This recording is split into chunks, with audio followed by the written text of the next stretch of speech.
আজি আমি 2023 বৰ্ষৰ ওদালগুৰি জিলাৰ সমহীয়া পৰীক্ষাৰ গণিতৰ পেপাৰখনৰ এমচিকিউখিনি সমাধান কৰিম। সমাধান মানে মই ঠিক চিন মাৰি দিম, তোমালোকে চাই ল'বা ধুনীয়াকৈ। গোটেইখিনি এক্সপ্লেইন কৰি থাকিলে আমাৰ যথেষ্ট সময় লাগিব আৰু ভিডিঅ'টো যথেষ্ট দীঘল হ'ব। তাৰ কাৰণে মই টিক মাৰি দিম, তোমালোকে নিজে সলিউশ্যন কৰিব চেষ্টা কৰিবা। এতিয়া আমাৰ ফাৰ্ষ্ট কুৱেশ্যনটো আছিল 3/20 ভগ্নাংশৰ শতকৰা ৰূপটো হ'ল।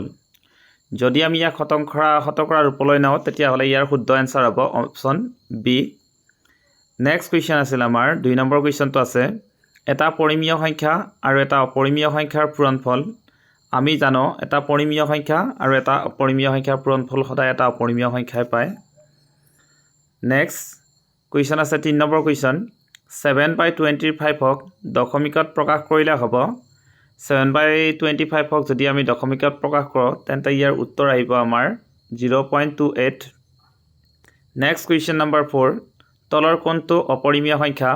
এই কুৱেশ্যনটো পেপাৰ যেতিয়া দিয়া হৈছিল কুৱেশ্যনটোত মিষ্টেক আছিল তাৰ উত্তৰকেইটাত। উত্তৰকেইটা কাৰেকশ্যন কৰি দিয়া হৈছে।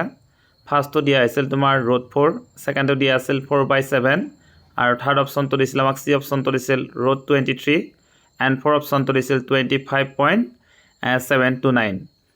এইটো আমাৰ শুদ্ধ উত্তৰ হ'ব √23, অৰ্থাৎ আমাৰ অপশ্যন হ'ব চি।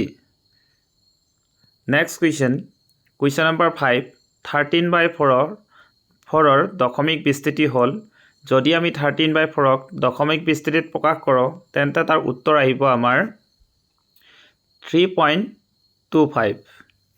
নেক্সট কুৱেশ্যন নম্বৰ 6 3 + √23 - 23 সংখ্যাটো ইয়াক যদি আমি সমাধান কৰোঁ তেন্তে তাৰ উত্তৰ আহিব এটা পৰিমেয় সংখ্যা। নেক্সট কুৱেশ্যন নম্বৰ 7 তলৰ কোনটো বহুপদ ৰাশি। ইয়াৰ শুদ্ধ উত্তৰটো হ'ব option C x² + 2x।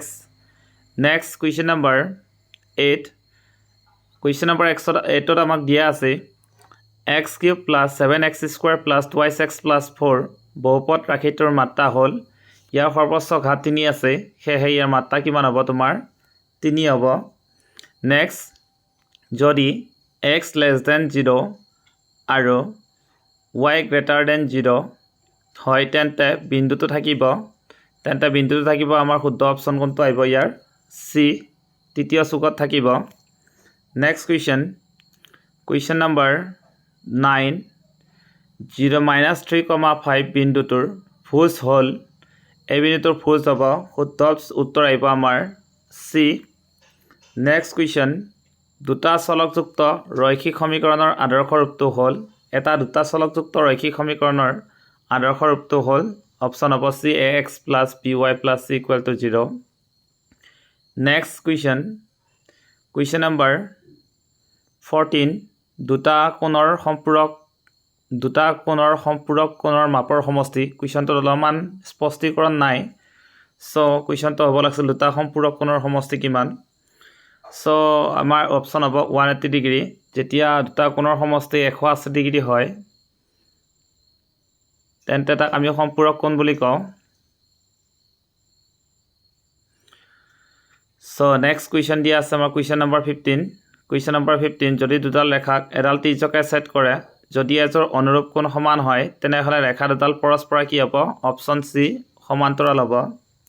Next question 16 number question দুটা চিত্ৰ সৰ্বসম হ'ব যদিহে সিহঁতৰ আকাৰ আৰু জোখ সমান হয়। নেক্সট কুৱেশ্যন নম্বৰ 17 আমাক দিছে এটা সমদ্বিবাহু ত্ৰিভুজৰ সমান বাহুৰ বিপৰীত কোণ দুটা সদায় কি হ'ব আমাৰ উত্তৰত সমান হ'ব। নেক্সট কুৱেশ্যন নম্বৰ 18 দিয়া আছে আমাক 18 নম্বৰ কুৱেশ্যনত দিয়া আছে আমাক এটা যদি x - 1, px = x² + x + 7ৰ x + k ৰ এটা উৎপাদক হয় তেন্তে k ৰ মান হ'ব।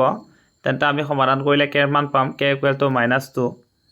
নেক্সট কুৱেশ্যন নম্বৰ 19 অৰ্থাৎ 19ত দিয়া আছে আমাক এটা ফৰ্মুলা দিয়া আছে, বীজগণিতীয় অভেদ এটা দিয়া আছে x³ + y³ এটা উৎপাদক হ'ব হ'ল ইয়াত যিকেইটা উত্তৰ দিয়া আছে আমাৰ এটা উত্তৰো তাত শুদ্ধ নাই সো এনসাৰ হ'ব আমাৰ অপশন ডি হ'ব এটাও নহয় নেক্সট কুৱেশ্যন নম্বৰ 20 অন্তিমটো কুৱেশ্যন এটা ত্ৰিভুজৰ কোণ কেইটাৰ সমষ্টি আমি জানো যে এটা ত্ৰিভুজৰ তিনিটা কোণৰ সমষ্টি কিমান হয় সদায় 180 ডিগ্ৰী হয় এইখিনি আছিল আমাৰ 2023 বৰ্ষৰ ওদালগুৰি জিলাৰ হাফেলি পৰীক্ষাৰ গণিত প্ৰশ্ন কাকতখনৰ এমসিকিউ কেইটাৰ সমাধান